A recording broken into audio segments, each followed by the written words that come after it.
wake that ass up. Early in the morning. The Breakfast Club. Morning, everybody. It's DJ NV, Jess Hilarious, Charlamagne the Guy. We are the Breakfast Club. Lauren LaRosa filling in for Jess. And let's get in some front page news. Now, last night in Monday Night Football, the Texans beat the Cowboys 34-10. Not only did the Cowboys lose, the stadium was falling apart. There was metal pieces falling all from the roof and the ceiling. They didn't know if they were actually going to be able to actually play the game because the metal was just falling all over the place. Wow. Well, as a Dallas Cowboy fan, I honestly have no problem with that because, that's just a good reminder that it's just time to tear the whole thing down. All right? It's just time to tear the whole thing down, starting with the head coach. And at this point, everybody can go except for Micah Parsons. Well, congratulations. You're saying that you're not going to make it to the Super Bowl? It's still a path. Oh, my goodness. Good morning, Good morning, Morgan. It's still this guy's a path. crazy. Good morning, Morgan. We haven't been eliminated from playoff contention yet. I don't think. Good morning. Yes, you have. I don't know if you watching the same season we are, but yes, you have, baby. It's okay. Go ahead and wrap it up. Good morning, Envy, Charlamagne, and Lauren. How y'all feeling? Y'all good? Mm-hmm. Yes. All right, so let's get into it. So President-elect Trump is confirming his plans for mass deportation once back in the White House. A post on Truth Social said the incoming Trump administration is reportedly prepared to declare a national emergency and use military assets for a mass deportation program. Trump responded to the post with simply, true. The president-elect made the border a central issue of his campaign. He repeatedly promised to launch the largest deportation program on day one in office. Now, President-elect Trump, he's reportedly going to be in Texas today to view the SpaceX launch with Elon Musk. An FAA report has placed flight restrictions around a nearby Brownsville airport with a notice that mentions that a VIP will be in the area. Now, that's normally reserved for high-ranking public officials. Now, SpaceX, of course, is run by Musk, who is close to Trump after being appointed as the co-head of a new advisory board known as the Department of Government Efficiency. Now, elsewhere in the Trump administration, per se, an attorney says two of his clients have the House Ethics Committee have told the House Ethics Committee that former Congressman Mack Gaetz paid them for sex. Now, Florida attorney Joel Leppard tells NBC News that one of his clients also saw Gaetz having sex with an underage woman at a house party in 2017, and he also spoke about how the Justice Department decided not to bring charges against Gaetz. Let's hear more from attorney Joel Leppard. She was walking outside to the pool, and she observed to her right her friend, who was 17 at the time, having sex with Representative Gaetz. They were leaned up to what she described to as a game table of some type. Whether or not a federal prosecutor takes a case and decides to move forward on a trial or move forward on an allegation is that particular prosecutor's decision. It doesn't mean they didn't do it. Now, Leppard went on to say that he is actually speaking out to protect his clients who really didn't want to come out and tell their story, but it's out there, so they're doing their best to control the narrative at this point. They have not yet been subpoenaed by any federal officials or police agencies to speak publicly or testify against Gaetz. Now, Gaetz, of course, is President-elect Trump's pick for the next Attorney General, and the House Ethics Committee is reportedly set to meet tomorrow, Wednesday, to discuss its investigation into Gaetz and could vote to release its report into the allegations. Again, he has not been charged. There are no actual criminal charges in regards to this situation. You guys are like, I'm not surprised, and move. I mean, I'm just listening to all of this, and I just keep saying, Donald Trump said, give me the catalog, I'm going to show y'all how daddy ball. That man got control of all three branches of government, and he's acting like it. And can anyone do anything about it other than complain? Is that all Democrats going to do for the next 4 years? Complain and talk about how bad things are and how this isn't the way things are supposed to work? What can Democrats do? What are they going to do? What about all those Republicans who are supporting, Kamala Harris? What are they going to do? Is there anything they can do? I don't know. Well, moving on, President-elect Trump's nominee for National Security Advisor says no one on his team is questioning his cabinet picks. Let's hear from Republican Congressman. Because nobody on his team is going to question Trump. That's the whole point. Michael Waltz, let's hear from him. This team, you don't have anybody on the team thinking they know better than him or want to undermine or obfuscate. We are all on board rowing in the same direction. The excitement amongst the team is palpable. Everybody is fired up and ready to get to work. Because, like as I just said, nobody on his team is going to question Trump. They have been telling us for months the biggest criteria to be in Trump's administration is loyalty. unwavering, undying loyalty to Donald Trump. There will be no questioning of Trump from anybody, it seems. And that's your front page news at 6 a.m. Morgan Wood, stick around for more at 7. Thank you, Morgan. Now, when we come back, get it off your chest. It's the NWO for real. This is the New World Order, 585-1051 it is. Donald Trump is Hulk Hogan in the New World Order. Okay, everybody going to be putting on black in a minute. Get it off your chest. Again, 800-585-1051. Hit us up now. It's The Breakfast Club. Good morning. Wake that ass up. Early in the morning. The Breakfast Club. Morning, everybody. It's DJ NV, Jess Hilarious, Charlamagne the Guy. We are The Breakfast Club. Lauren LaRosa filling in for Jess. And let's get in some front page news. Now, in Monday Night Football, the Cowboys lost to the Texans 34-10.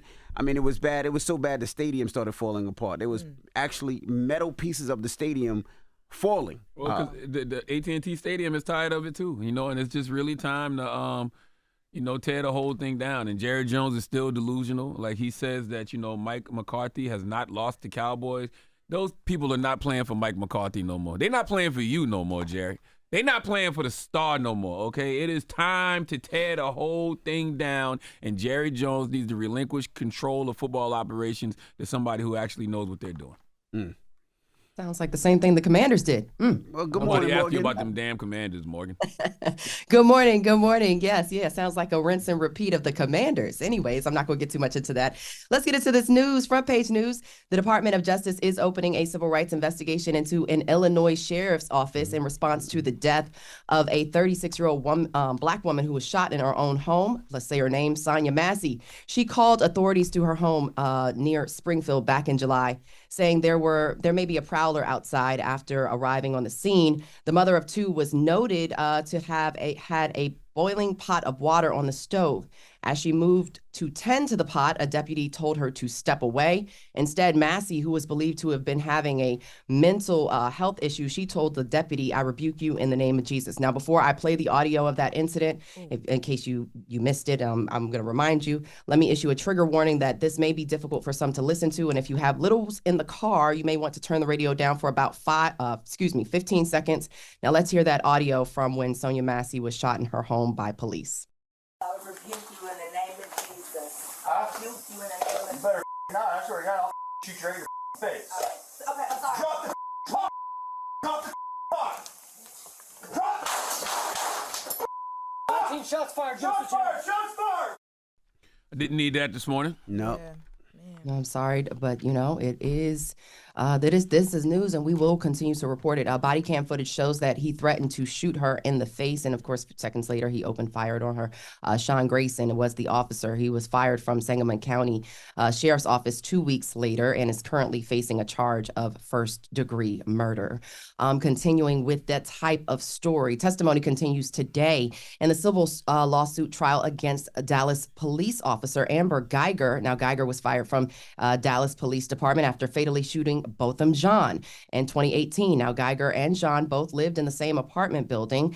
She claims she entered his unit mistakenly thinking it was hers. She shot him because she mistook him for a burglar. And on Monday, the jury heard from Jean's sister from a Tennessee law enforcement expert via Zoom. And Geiger is serving a 10-year sentence in state prison for manslaughter. In regards to that charge, Jean's family is suing her for using excessive force. Now, some semi-positive news out of California. The Palm Springs, California City Council voted unanimously last week to approve nearly $6 million in reparations for Black and Latino families forced out of their homes in the late 1950s and 1960s. Now, the homes were all on land known as Section 14, which is where Pearl Devers grew up. Now, attorney Areva Martin represents a group of people who grew up in that area known as Section 14 survivors. She applauded the unanimous city council vote. Let's hear more from Pearl Devers and Areva Martin. The city took control over this area and burned and bulldozed us out without sufficient, proper, and in many cases, no notices at all. People literally went to school and work and came home to find their home and possessions gone. We hope that by working in collaboration with the City of Palm Springs, we can show other cities throughout the state of California that it is possible to rectify racial harms. Now, the city has also issued a formal apology and will rename a public park on the land and plans to build a monument listing the names of its ancestors. So, we've been asking, what can you do about reparations? I guess there's a start. California is starting somewhere. Now, bringing things home to New York and putting a bow on this issue, the MTA board is signing off on a revised congestion pricing plan. The vote was 12-1 at a board meeting yesterday afternoon. MTA Chair Jano Lieber spoke about the $9 toll for drivers heading south of 60th Street in Manhattan. Betsy Plum with the Riders Alliance, she applauds the move, while Catherine Freed, with a former city council member on the Lower East Side, says congestion pricing will harm the area of Manhattan. Let's hear their comments from the MTA board meeting. There isn't any more room. We have a limited amount of room in the Central Business District, which is the most congested area in terms of traffic in the United States. It's not just another funding stream. It is the only one that directly improves public transit while cleaning our air, making our streets safer, and cutting down on the congestion that keeps all of us stuck. Our cost of living will go up. Our cost of food, deliveries, and services will get higher. We depend on infrequent bus service. We do not have accessible subways.